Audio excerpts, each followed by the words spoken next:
যুক্তরাষ্ট্র আর আগের মতো বন্ধুসুলভ নেই, তারা বদলে গেছে।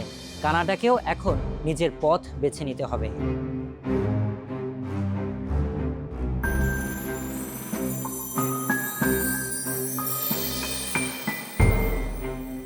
আর নয় একতরফা বাণিজ্যিক দাসত্ব।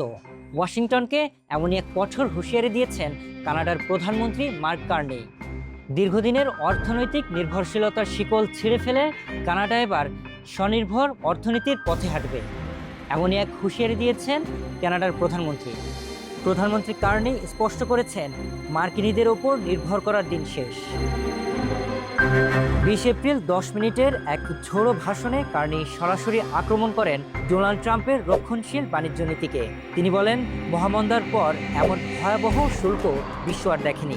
মার্কিন এই আগ্রাসন কানাডার গাড়ি ও ইস্পাত শিল্পের মেরুদণ্ড ভেঙে দিয়েছে।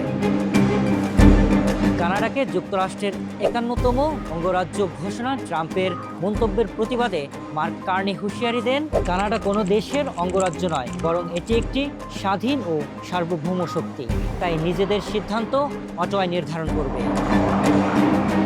ট্রাম্পের তিরস্কারের জবাবে তিনি মনে করিয়ে দেন, কানাডা দুটি বিশ্বযুদ্ধে যুক্তরাষ্ট্রের পাশে দাঁড়িয়েছিল, কিন্তু বিনিময়ে এখন মিলছে কেবল জবরদস্তি। তাই অটোয়ার ভবিষ্যৎ নিজেদেরই নিয়ন্ত্রণ করতে হবে। মার্কিন প্রভাব বলয় থেকে বের হয়ে আসতে এখন বিশ্বব্যাপী নতুন অংশীদার খুঁজছে কার্নি সরকার। অভ্যন্তরীণ বাণিজ্য বাধা দূর করা, প্রতিরক্ষা ব্যয় বাড়ানো এবং পরিবেশ বান্ধব জ্বালানি শক্তি দ্বিগুণ করার মাধ্যমে যুক্তরাষ্ট্রকে ছাড়াই টিকে থাকার ব্লুপ্রিন্ট তৈরি করছে দেশটি।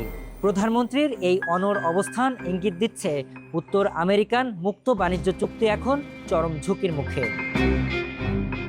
এছাড়া প্রতিবেশীর ঘরের বিশৃঙ্খলা আর সহ্য করা হবে না বলেও ঘোষণা দিয়েছেন কার্নি। তিনি স্পষ্ট ভাষায় জানান, দেশের সীমান্ত, নিরাপত্তা এবং অর্থনীতির পূর্ণ নিয়ন্ত্রণ পুনরুদ্ধার করাই তার একমাত্র লক্ষ্য। মার্কিনীদের দেয়া অনিশ্চয়তার কালো মেঘ সরিয়ে কানাডা এখন নতুন ভোরের অপেক্ষায়, যেখানে কোনো বিদেশি শক্তির খবরদারি বরদাস্ত করা হবে না।